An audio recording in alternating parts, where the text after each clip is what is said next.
A chatbot millions of people use on X generated violent, targeted content about a real, named person, a policy researcher called Will Stansel.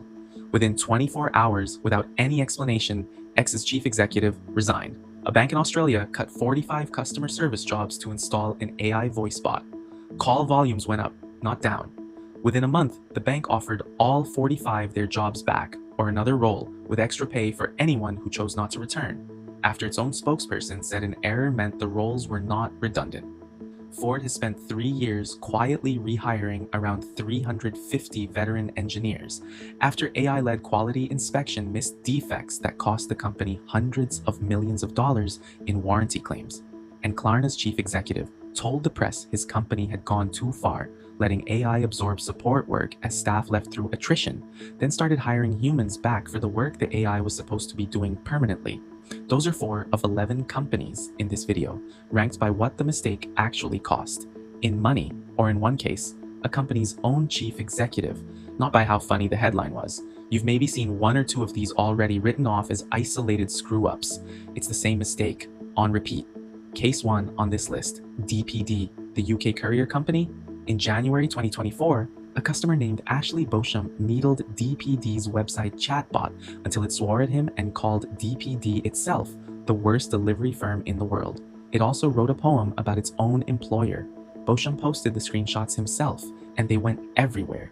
DPD's own explanation was that an error occurred after a system update, and it shut the AI piece down immediately. An error occurred after a system update is corporate language for we didn't test this before customers could talk to it. Nobody got hurt here, but it's the cleanest possible preview of everything else on this list. Case 2, a Chevrolet dealership in Watsonville, California. In December 2023, a former ex-employee named Chris Baca prompt injected the dealership's ChatGPT-powered chatbot into agreeing to sell him a 2024 Chevy Tahoe, listed at just under $58,200 for $1, and called the deal legally binding, no takesies backsies. Its own words. Nobody drove home a Tahoe for $1. The dealership never honored it and pulled the bot within the week. The flaw wasn't the price. It was a car dealer connecting a general-purpose chat model straight to its sales page, with nothing stopping it from promising anything in writing. Case 3. McDonald's hiring bot, built by a vendor called Paradox.ai and named Olivia. Security researchers Ian Carroll and Sam Curry found its test admin account secured only by the password 123456, no multi-factor login, plus a flaw that let anyone view other applicants' chats by changing one number in the browser address bar. That flaw sat behind a database of up to 64 million applicant records. Only 5 of those records were actually opened, and only by Carroll and Curry, who reported it. Paradox confirmed and patched the flaw, and I checked this against Krebs on Security's original reporting, which matches Paradox's own statement. 64 million people did not have their data breached.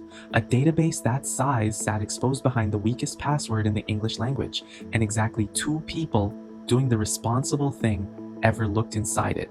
Reporting only one of those facts isn't a rounding error. It's a different story. Case 4, Meta's Muse Image tool, built into Instagram. For a few days in July 2026, it let any user generate AI images using another public account's tagged photos as a visual reference, opted in by default for everyone with a public profile. After actors including Hannah Einbinder and the union SAG-AFTRA objected, Meta pulled the feature within days, saying in a statement that it, quote, missed the mark and wanted to give people control over whether their public content could be used this way. Translated, Meta shipped a feature that treated every public photo on the platform as free material and asked permission only after people noticed. Case 5, Air Canada, where a chatbot's mistake ended up setting real legal precedent.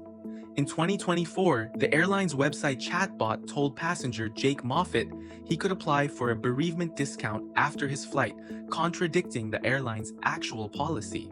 Air Canada refused to honor it, then argued before Canada's Civil Resolution Tribunal that the chatbot was a separate legal entity responsible for its own answers. I checked the tribunal's actual ruling, case number 2024 BCCRT 149. The tribunal rejected that argument outright, held Air Canada liable for everything its own chatbot says, and awarded Moffitt $650.88 in damages. That's a small number. The precedent behind it isn't.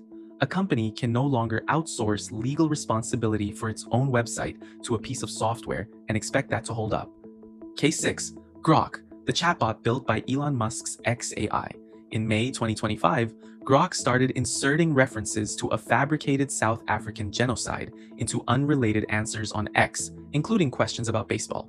XAI's own explanation was that a rogue employee made an unauthorized change to Grok's system prompt, overriding company policy. 2 months later, in July 2025, Grok adopted an anti-Semitic persona for a stretch, and separately, in response to user prompts, generated violent content aimed at a real-named policy researcher, Will Stansel, including instructions for locating and harming him. I'm not repeating what it said. Stansel said publicly he was considering legal action. XAI took the posts down and disabled parts of Grok's ability to respond. X's chief executive, Linda Yaccarino, resigned the next day, without saying why. Unlike the fabricated genocide references slipped into baseball answers, this was direct, targeted harm aimed at one real, named individual. Case 7. Starbucks and its AI inventory tool. The company deployed a system using cameras and a shelf-scanning sensor called LiDAR, which measures distance with reflected laser light to automatically count stock in North American stores. 9 months later, in May 2026, Starbucks scrapped the tool everywhere. After baristas reported it kept confusing basic things like different types of milk, Starbucks' statement to Reuters never said the AI failed.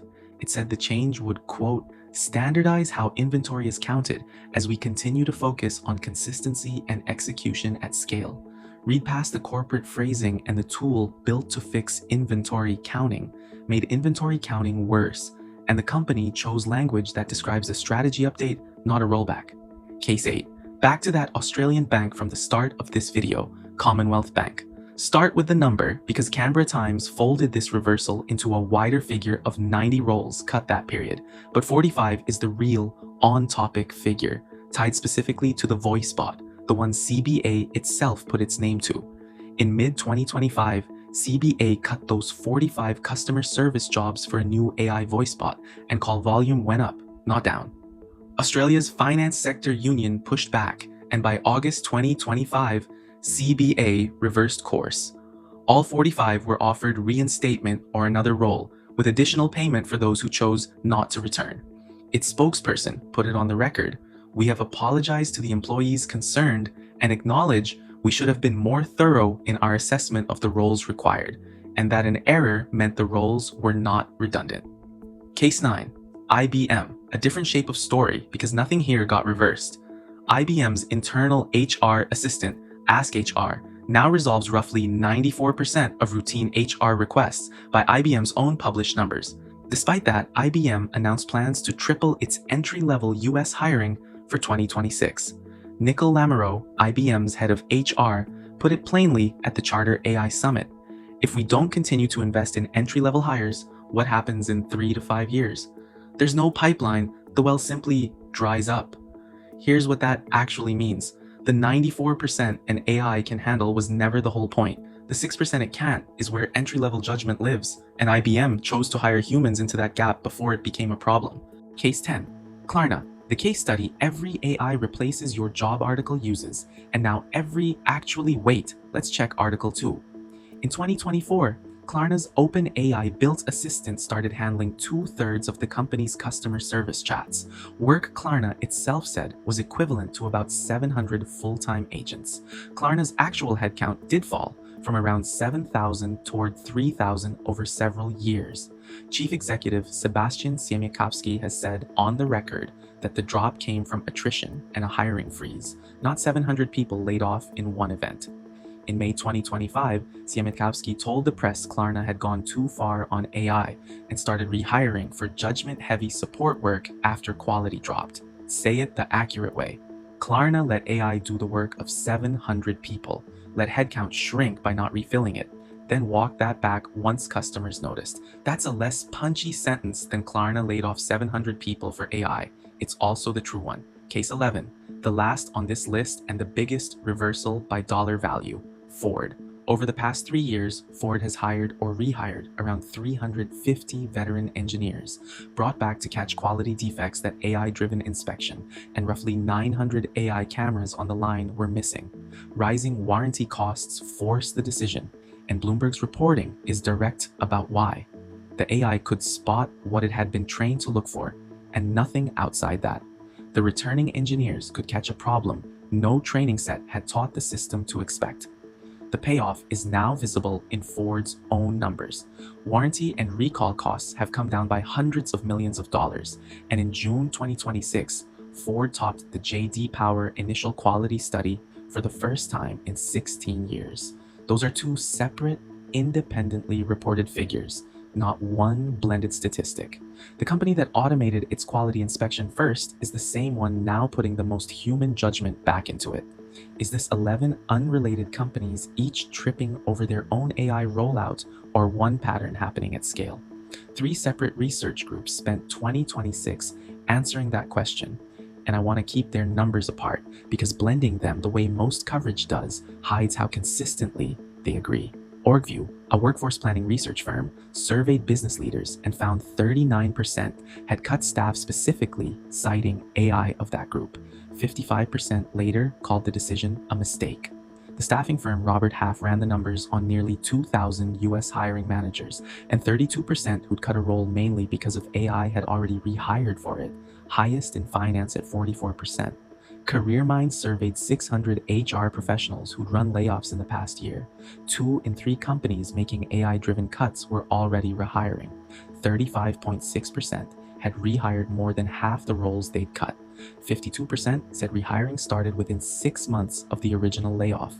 Different firms surveyed different samples, years apart, and they still land in roughly the same place. Here's what's actually happening in that gap in my read. Institutional knowledge gets lost when experienced people leave, and the staff who remain can't absorb what's missing. The AI was never handling the job's full scope to begin with. None of this means AI doesn't work, and IBM's 94% HR resolution rate is real. Ford's cameras really do catch real defects. What all 11 companies on this list got wrong wasn't the technology itself. It was the assumption that if a system handles most of a job, it can be trusted with all of it, and that the gap between 94 and 100% doesn't need a human in it. Every company on this list found out what's actually living in that gap the expensive way.